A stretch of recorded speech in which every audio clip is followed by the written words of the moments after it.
Welcome to UNCAGED.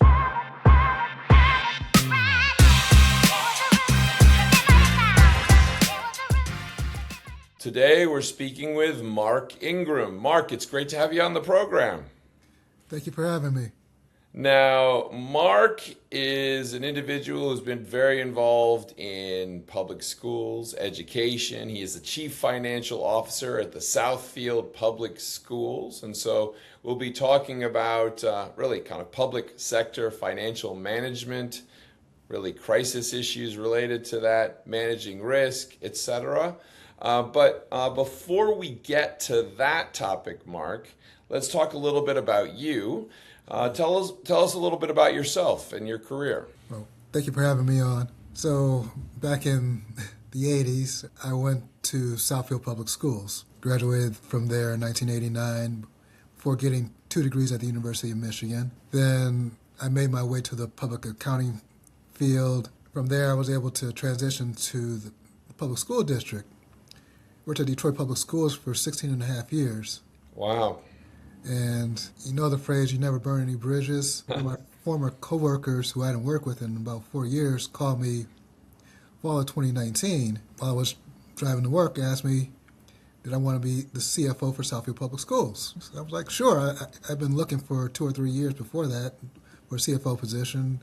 Mm-hmm. Was never in the right position or the right time. So I was like, sure. I went to Southfield, took all the lessons I learned from my past CFO interviews, made some corrections, got the Southfield job in 2019 right before COVID.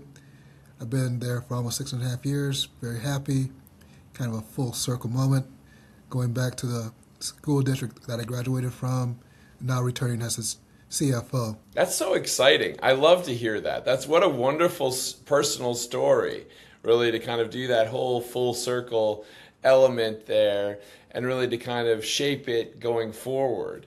And also, what an interesting time to start in 2019 of all times. I mean, Yes. you've seen a really interesting cycle. So tell me a little bit about your journey at Southfield as the Chief Financial Officer. So right after I got back, right after I started 2019, holidays, and then start hearing about this flu in China and wondering what's going to happen, and started spreading to the States. And one day we just made the call closing schools. So for the next 11 months, we worked from home, transitioned remarkably well. My team, partly because being in finance, we just need our computers and we're good to go. Yeah, exactly. But I was really very proud of how quickly we transitioned. Then Southfield came back for good, started coming back in 2021, but really for good, late 21, early 22. Really the biggest change outside of not being able to work from home was just dealing with the federal dollars, the ESSER dollars that came with the COVID and the stipulations. And we got $21 million. We had to spend that money very quickly. Also do it in a very compliant way. But after COVID, we kind of settled down. We're back to, I don't know if we're ever back to pre-COVID life. That's more of a more structured. Yeah. Whereas you have your typical budget cycle, your typical year, your typical funding sources. But yeah, it was a nice introduction. Yeah, I know it's definitely a change, and I mean, certainly the elements and changes, the challenges that we had, really on almost every area of business and the public sector at that time have shifted again. Tell me a little bit what it looks like now. I mean, when we look at kind of these public school systems, what are some of the things that are top of mind for you and the team? Right now in the state of Michigan as a whole is just losing population, going down south, whereas about 100 years ago, people came from down south up north to Detroit for jobs. Now they're going down south for jobs and just nicer weather. Mm-hmm. So we're funded based upon our student population. So with our population going down south, we're dealing with declining enrollment, dealing with declining revenue. But yet you have higher benefits, we deal with third-party contractors for our operations. Their costs are going up because they have to pay their people higher wages, and they also know they have a bit of a captured audience, so they know they can charge more. Yeah. Benefits are going up, so even though we're losing enrollment and revenues, our expenses are staying flat, if not slightly increasing, which means we have to make some tough decisions, try Yeah. to scale back as quickly as we can, and doing this rather rapidly. And it's hard to do in the middle of the school year because you don't want to interrupt scholars, and Yeah. because at the end of the day, you're here for them. And also, some people are just, after 10, 20 years of just being able to spend however you want, now you're asking them in a very short period of time, well, no, you can't do that anymore. So that you get pushback from them. So you said that the numbers are moving south. Like, what are we talking about? Are we talking about like 2%, 10%, 20%? I mean, I'm not sure about the state of Michigan as a whole, but yeah. for example, my county, Oakland County in Michigan, I believe we're only expected to, in the next 20 years or so, increase by about or maybe 60,000 school-age children. And that covers 28 public school districts, just a total of, under 10,000 students total growth in the next 20 years. Wow. Okay. So that's dramatically down for sure.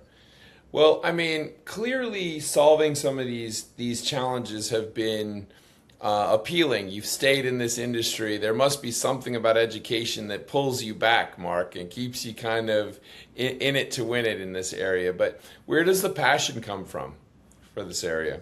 So especially on my maternal side, I come from family teachers. My mother was a teacher.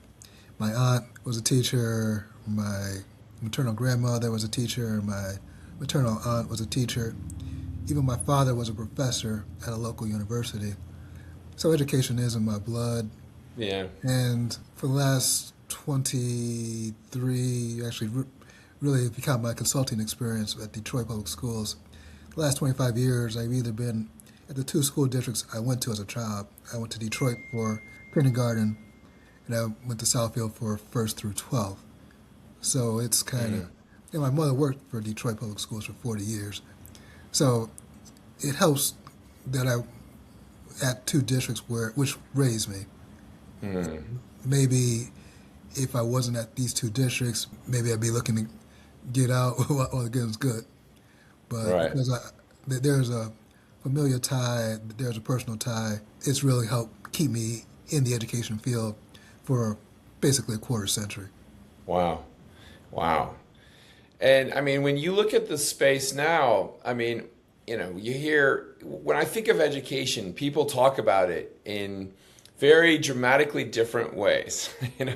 There are conversations like the one we're having now where we know that there are extreme shortages, there's economic cutbacks that need to be thought through, trade-offs, etc. And then on the other end of the spectrum, we hear how technology is going to make education available to everyone, and maybe people won't go to university in the same way going in the future, etc. What's your take on all of this stuff? Where are we really? You have to factor in the impact of AI. Yeah. It's going to, not sure how it's going to change the teaching field, but it's going to change it. You would lose a whole human touch if you got rid of teachers. But again, if you're losing revenue and you're losing students, and at the end of the day, you got to give the students the best opportunity to succeed. Right. If it costs me, outside of electricity costs, to put a student in front of an AI teacher versus $150,000 for a flesh and blood teacher, I hope we don't get to that point where it's just you got to make a financial decision. There's definitely a human element that's needed and a human touch that will be missed. But I'll be honest, I'm trying to learn Spanish, and I'm using AI to learn Spanish. Right. And it's cheaper than a tutor. Right. And I'm sure there are other things which I could learn using AI, which in the past I might have spent money for, piano lessons or tutor or writing, a writing assistant. I don't. AI it's a game changer. Yeah, I mean, it's such an interesting point you're making, Mark, because you're absolutely right. I mean, I too study languages, and I do it all through applications, primarily on my phone. And I, I mean, I don't even know how that would manifest itself in the context of high school education, you know? I mean, I feel like you still need teachers, you still need schools. But I mean, the other side of it is that I've been told that there are shortages for teachers, right? There aren't That's right. enough good teachers, right? Yeah, So, because you're more talented people are going to the higher paying jobs, right, doctors, lawyers, engineers, or AI designers. right. So yeah, there's a shortage, and just some teachers don't want to deal with the classroom, or some, you find a lot of the people who are staying teaching are people like me, who it's just part of their blood, where it's Yeah, just generations in their family have been teachers.